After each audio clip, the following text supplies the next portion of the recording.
অসমকাষ্ট YouTube চেনেলৰ অন্য এটা নতুন ভিডিঅ'ত আপোনালোক সকলোকে স্বাগতম জনাইছোঁ আৰু আজি হৈছে 29 ডিচেম্বৰ। আজিৰ দিনটোৰ কেইবাটাও গুৰুত্বপূৰ্ণ খবৰ আপোনালোকৰ লগত শ্বেয়াৰ কৰিবলৈ ওলাইছোঁ আৰু এনেকুৱা ধৰণৰ খবৰসমূহ নিতৌ চাবলৈ এই চেনেলটো ছাবস্ক্ৰাইব কৰি ভিডিঅ'টোত এটা লাইক কৰিবলৈ নাপাহৰিব।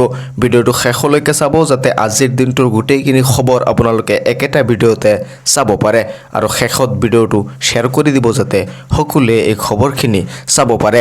দিব বিচাৰিছোঁ আজিৰ দিনটোৰ প্ৰথমটো খবৰ 1250 নহয়, কংগ্ৰেছে দিব মহিলাক 3000 টকা। 1250 টকা নহয়, প্ৰতিগৰাকী মহিলাই পাব 3000 টকা। কংগ্ৰেছ চৰকাৰ আহিলেই মহিলাক 3000 টকা দিয়াৰ ঘোষণা কৰা হৈছে। 26ত গৌৰৱ গগৈৰ নেতৃত্বত কংগ্ৰেছে গঠন কৰিব চৰকাৰ। 26ৰ নিৰ্বাচনৰ পূৰ্বে মহিলাক প্ৰলোভন কংগ্ৰেছৰ। মিয়া বাখাতে বাসন্দি মন্তব্য বিধায়ক নুৰুল খুদাৰ। কংগ্ৰেছ চৰকাৰ আহিলেই মহিলাক 3000 টকা দিয়াৰ ঘোষণা কৰিছে কংগ্ৰেছৰ বিধায়ক নুৰুল খুদাই। তেওঁ মিয়া বাখাতে বাসন্দি এই মন্তব্য কৰিছে। তেওঁ উল্লেখ কৰিছে যে গৌৰৱ গগৈৰ নেতৃত্বত যদি 2026 চনত কংগ্ৰেছ চৰকাৰ আহে তেনেহ'লে মহিলাক 1250 টকাৰ পৰিৱৰ্তে মাহিলী 3000 টকা দিয়া হ'ব বুলি তেওঁ ঘোষণা কৰিছে। 26ৰ নিৰ্বাচনৰ পূৰ্বে মহিলাক প্ৰলোভন কংগ্ৰেছৰ। মিয়া বাখাতে বাসন্দি মন্তব্য বিধায়ক নুৰুল খুদাৰ। কংগ্ৰেছ চৰকাৰ আহিলেই মহিলাক 3000 টকা দিয়াৰ ঘোষণা কৰা হৈছে। দিব বিচাৰিছোঁ আন এটা গুৰুত্বপূৰ্ণ খবৰ। ঘন কুঁৱলী আৰু শীতৰ মাজতে প্ৰশাসনৰ বৃহৎ উচ্ছেদ অভিযান। বেদখলকাৰীৰ হাহাকাৰ। পুৱা 7 বজাৰ পৰা বিশ্বনাথত অব্যাহত আছে উচ্ছেদ অভিযান। প্ৰচণ্ড কুঁৱলী আৰু শীতৰ মাজতে চলিছে বৃহৎ উচ্ছেদ অভিযান। বেদখলকাৰীৰ সন্মুখতে ভাঙি দিয়া হৈছে ঘৰ দুৱাৰ। হাহাকাৰ লাগিছে বেদখলকাৰীৰ মাজত। 433টা পৰিয়ালত দিয়া হৈছিল উচ্ছেদৰ জাননী। 20খনতকৈ অধিক বুলডোজাৰেৰে চলিছে বৃহৎ উচ্ছেদ অভিযান। হাজাৰ হাজাৰ আৰক্ষী মোতায়েন কৰা হৈছে। 265 বিঘা মাটিত প্ৰশাসনৰ উচ্ছেদ অভিযান চলিছে।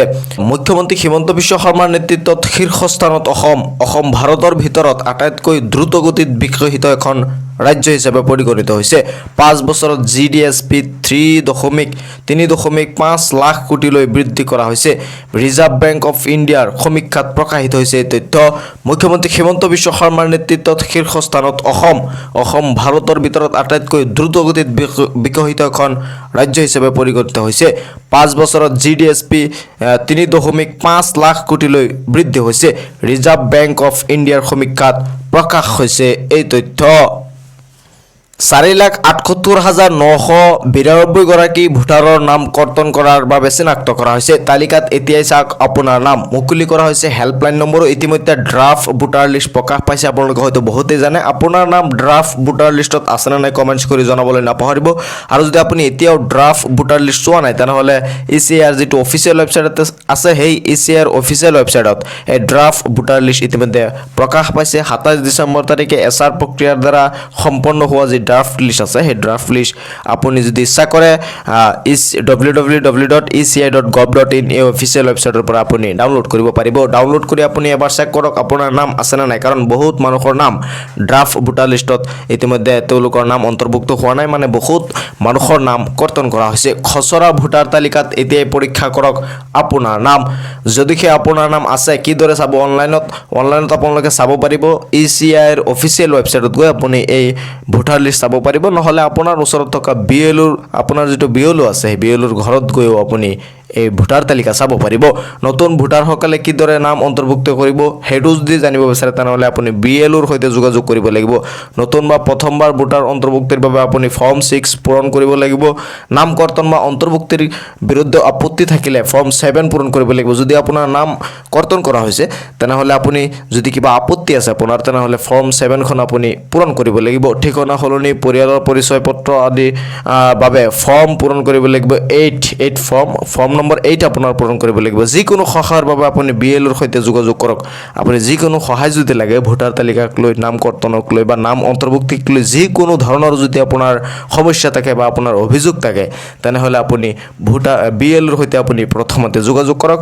আৰু ইতিমধ্যে খচৰা ভোটাৰ তালিকা প্ৰকাশ কৰা হৈছে। প্ৰথমতে আপোনাৰ নাম খচৰা ভোটাৰ তালিকাত আছেনে নাই আপুনি এবাৰ চেক কৰি চাওক।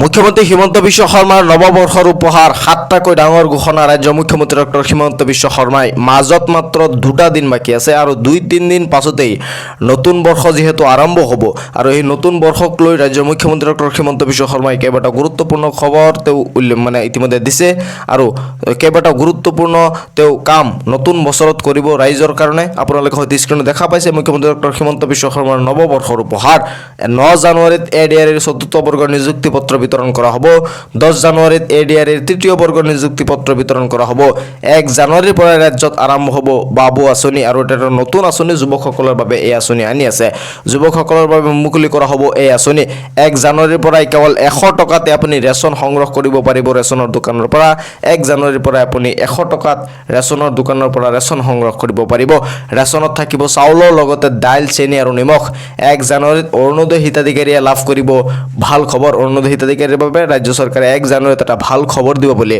ৰাজ্যৰ মুখ্যমন্ত্ৰীগৰাকীয়ে ঘোষণা কৰিছে 1 জানুৱাৰীৰ পৰা ৰন্ধন গেছত পাব আপুনি ৰাজ সাহায্য 300 টকাতে পাব আপুনি উজ্জ্বলা ৰন্ধন গেছ প্ৰথম দ্বিতীয় বৰ্গৰ চাকৰিত 3% সংৰক্ষিত হ'ব চাহ বাগিচাৰ বাবে প্ৰতি বছৰে 6-7 গৰাকী ডিএছপিয়ে চাকৰি পাব জানুৱাৰী মাহত বাগিচা অঞ্চলত এখনকৈ হাই স্কুল মুকলি কৰা হ'ব নতুন বছৰতে জানুৱাৰী মাহত অৰ্থাৎ 2026 চনৰ জানুৱাৰী মাহতে কি কৰা হ'ব বাগিচা অঞ্চলত এখনকৈ হাই স্কুল মুকলি কৰা হ'ব বুলি ৰাজ্যৰ মুখ্যমন্ত্ৰীগৰাকীয়ে ঘোষণা কৰিছে প্ৰতিখন মেডিকেল কলেজত 4টাকৈ পদ সংৰক্ষণ হ'ব মুখ্যমন্ত্ৰী ডক্টৰ হিমন্ত বিশ্ব শৰ্মাৰ নৱবৰ্ষৰ উপহাৰ ৰাজ্যৰ মুখ্যমন্ত্ৰী ডক্টৰ হিমন্ত বিশ্ব শৰ্মাই নৱবৰ্ষত এইকেইটা উপহাৰ ৰাইজৰ বাবে লৈ আহি আছে 1 জানুৱাৰীৰ পৰা কেৱল 100 টকাতে লাভ কৰিব আপুনি ৰেচন এই কেইবাটাও গুৰুত্বপূৰ্ণ উপহাৰৰ লগতে গুৰুত্বপূৰ্ণ আন এটা উপহাৰ হ'ল এতিয়া যেহেতু আপোনালোকে 117 টকাত ৰেচন দোকানৰ পৰা ৰেচন সংগ্ৰহ কৰে কিন্তু 1 জানুৱাৰীৰ পৰা আপোনালোকে মাত্ৰ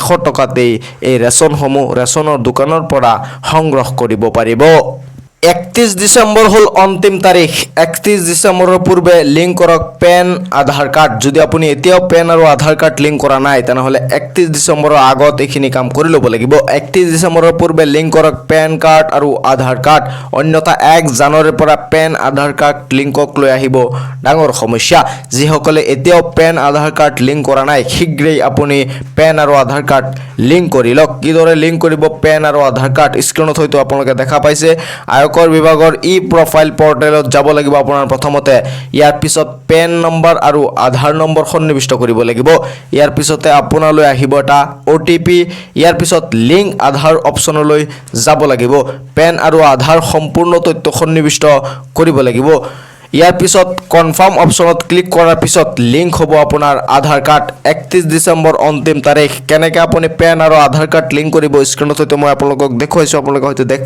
দেখা পাইছে মনত ৰাখিব 31 ডিসেম্বৰৰ আগত পেন আৰু আপোনাৰ আধাৰ কাৰ্ডটো লিংক হৈ নাথাকিলে আপুনি লিংক কৰাব লাগিব নহলে কিন্তু 1 জানুৱাৰীৰ পৰা পেন আৰু আধাৰ কাৰ্ডৰ লিংকক লৈ আহিব এটা ডাঙৰ সমস্যা গতিকে 31 ডিসেম্বৰৰ আগতে আপুনি কি কৰিব লাগিব পেন আৰু আধাৰ কাৰ্ড লিংক কৰাব লাগিব যদি আপুনি লিংক কৰাব নোৱাৰে তেনেহলে যোনে পাৰে বা কম্পিউটাৰ বা অনলাইনৰ দোকানত যিকোনো অনলাইনৰ দোকানত আপুনি গৈ এই কামখিনি এবাৰ কৰাই ল'ব নহলে আপুনি এবাৰ চেক কৰি চাব যদি সব ঠিকই আছে তেনেহলে লিংক কৰাব নালাগে আৰু যদি ঠিক নাই নহলে 31 ডিসেম্বৰৰ আগতে পেন আৰু আধাৰ কাৰ্ড আপোনাৰ লিংক কৰাব লাগিব দিব বিচাৰিছো সৰকাৰি ঘৰক লৈ আন এটা গুৰুত্বপূৰ্ণ খবৰ বহুতে এই খবৰটো জানিব বিচাৰে গতিকে আজিৰ এই ভিডিঅ'ত মই আপোনালোকক ডিটেইলছত জনাই দিবলৈ চেষ্টা কৰিম ৰাজ্যত নতুনকৈ আৰু 30 লাখ পৰিয়ালে লাভ কৰিব সৰকাৰি ঘৰ প্ৰস্তুত পিএমএৱাইৰ নতুন হিতাধিকাৰীৰ তালিকা সৰকাৰি ঘৰ নোপোৱাসকলৰ বাবে আহি গ'ল এটা ভাল খবৰ ৰাজ্যত নতুনকৈ আৰু 30 লাখ পৰিয়ালে লাভ কৰিব পিএমএৱাইৰ ঘৰ নতুনকৈ আৰু 30 লাখ মানুহে কৰিছে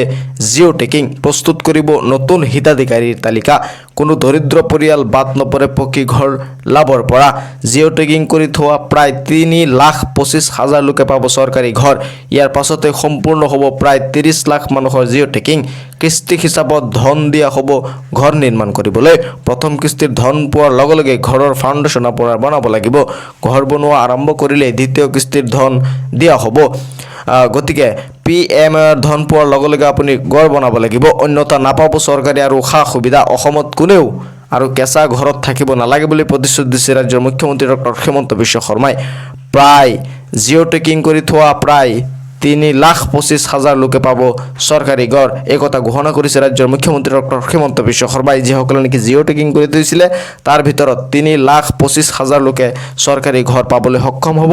আপোনাৰ ঘৰ আপুনি পাব নে নাই এটা কথাতে মই আপোনালোকক জনাই দিব বিচাৰোঁ, আপুনি নিজে জানিব পাৰিব। আপুনি যদি আপোনাৰ তাত PMAY যিটো ঘৰৰ আইডি আছে সেই আইডিটো আছে, তেনেহ'লে আপুনি মোবাইলতে চেক কৰি চাব পাৰিব আপোনাৰ ঘৰ আছে নে নাই, বা আপুনি ঘৰত মানে আপুনি ঘৰ পাবলৈ সক্ষম হ'ব নে নাই। PMAY যিটো আইডি আছে সেই আইডি দি আপুনি PMAY.g যিটো অফিচিয়েল ৱেবছাইট আছে সেই অফিচিয়েল ৱেবছাইটত গৈ আপুনি ষ্টেক হোল্ডাৰত গৈ আপোনাৰ নামটো প্ৰথমতে চেক কৰক, আপোনাৰ ঘৰটো চেংচন হৈছে নে নাই। যদি চেংচন হৈ গৈছে তেনেহ'লে চৰকাৰী ঘৰ আপুনি নিশ্চয় পাব, আৰু যদি চেংচন হোৱা নাই তেনেহ'লে ঘৰ পাব, কিন্তু অলপ দেৰি হ'ব। আপোনাৰ চেংচন হোৱাসকলক আগতে চৰকাৰে ঘৰ দিয়াৰ ব্যৱস্থা কৰিব। দিব বিচাৰিছোঁ আজিৰ দিনটোৰ একেবাৰে শেষৰটো খবৰ। নৱবৰ্ষতে প্ৰতিগৰাকী কৃষকৰ একাউণ্টত জমা হ'ব ধন। নৱবৰ্ষতে অৰ্থাৎ নতুন বছৰতে PM কিষাণৰ 22 নং কিস্তিৰ ধন আপোনাৰ একাউণ্টত জমা হ'ব। নৱবৰ্ষতে লাভ কৰিব PM কিষাণৰ 22 নং কিস্তিৰ ধন। প্ৰতিগৰাকী কৃষকৰ একাউণ্টত সোমাব 2,000 কোটি টকা। আপুনিও সাজু হওক PM কিষাণৰ 22 নং কিস্তিৰ ধন ল'বলৈ। নতুন নিয়মেৰে এইবাৰ দেশৰ কৃষকৰ একাউণ্টত জমা হ'ব ধন। নতুন নিয়মেৰে এইবাৰ দেশৰ কৃষকৰ একাউণ্টত জমা হ'ব ধন। আজিয়ে কৰি লওক আপুনি KYC আপডেট নকৰিলে লাভ নকৰিব PM কিষাণৰ ধন। PM কিষাণৰ 22 নং কিস্তিৰ ধন পাবলৈ সাজু হওক প্ৰকৃত কৃষকসকল। নতুন নিয়মেৰে এইবাৰ দেশৰ কৃষকৰ একাউণ্টত জমা হ'ব ধন। প্ৰকৃত যিসকল কৃষক আছে সেইসকল নতুন নিয়মেৰে নৱবৰ্ষতেই PM কিষাণৰ 22 নং কিস্তি পাবলৈ আপুনি সক্ষম হ'ব। আৰু ভুৱা কৃষকসকলক এই হিতাধিকাৰীৰ তালিকাৰ পৰা নাম কৰ্তন কৰি দিয়া হ'ব। আৰু এই কিস্তিৰ আপোনালোকে 22 নং কিস্তিৰো 2,000 টকা পাব। আৰু নৱবৰ্ষতে ইয়াত এটা ডেট চিলেক্ট হ'ব, হোৱাৰ পাছতে আপোনালোকৰ বেংকৰ একাউণ্টত 2,000 টকা সোমাই যাব। প্ৰথমতে আপুনি চেক কৰক আপোনাৰ এই KYC ঠিক আছে নে নাই, আৰু লেণ্ড শেডিং আৰু আধাৰ শেডিং ঠিক আছে নে নাই। যদি এই তিনিটা বস্তু ঠিক থাকে তেনেহ'লে আপুনি PM কিষাণৰ 22 নং কিস্তি নিশ্চয় চৰকাৰৰ তৰফৰ পৰা লাভ কৰিব। এই খবৰসমূহ শ্বেয়াৰ কৰি দিব যাতে সকলোৱে চাব পাৰে। মোৰ এই চেনেলটো ছাবস্ক্ৰাইব কৰি ৰাখিব, যেতিয়া মই পৰৱৰ্তী ভিডিঅ' আপলোড কৰোঁ আপোনালোকে অতি সহজতে সেই ভিডিঅ'টো চাব পাৰিব। চাই থাকিব আপোনালোকৰ আপোন চেনেল অসম কাষ্ট।